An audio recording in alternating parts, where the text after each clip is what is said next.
नांदगाव खंडेश्वर तालुक्यातील नांदसावंगी येथे गोवंशाची तस्करी करणाऱ्या 2 आरोपींना पोलिसांनी अटक केली असून 3 गोवंशांना जीवनदान दिले आहे।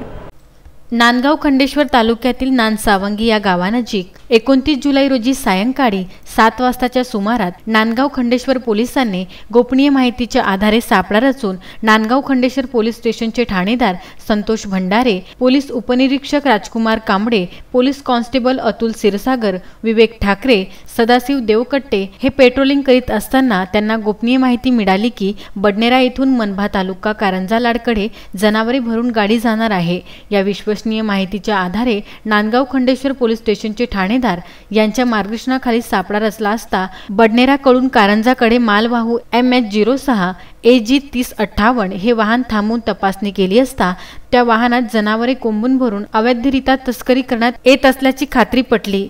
यामध्ये एक टाटा कंपनीची गाडी किंमत अंदाजे 3 लाख, या वाहनात गोवंश जातीचे 3 बैल अंदाजे किंमत 60,000 हे कारंजा येथे घेऊन जात असल्याची माहिती शेख एजाज शेख फरीद वय 40 वर्ष राहणार मनभा तालुका कारंजा लाड व मोहम्मद शाहिद मोहम्मद राहिल वय 27 वर्ष राहणार बडनेरा यांनी कबुली दिली असता दोघांनाही ताब्यात घेऊन जनावरे मालवाहू वाहन नांदगाव खंडेश्वर पोलीस स्टेशनला आणण्यात आले। तस्करी संदर्भात प्राण्यांना निर्दयीपणे वागवण्याच्या कायद्याने गुन्हा दाखल करून अटक करण्यात आले आहे। असा एकूण 3,60,000 रुपयाचा माल जप्त करण्यात आला आहे। पुढील तपास ठाणेदार संतोष भंडारे यांच्यासह पोलीस उपनिरीक्षक राजकुमार कांबळे ही करीत आहेत। मिळालेल्या गुप्त माहितीनुसार नांदसावंगा येथे गोवंश तस्करीबाबत छोटा टेम्पो जप्त केला।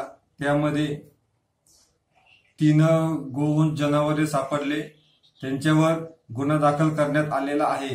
गुन्ह्याचा पुढील तपास सुरू आहे। उत्तम ब्राह्मणवाडे, सागर सव्वालाखे, विदर्भ न्यूज, नांदगाव खंडेश्वर।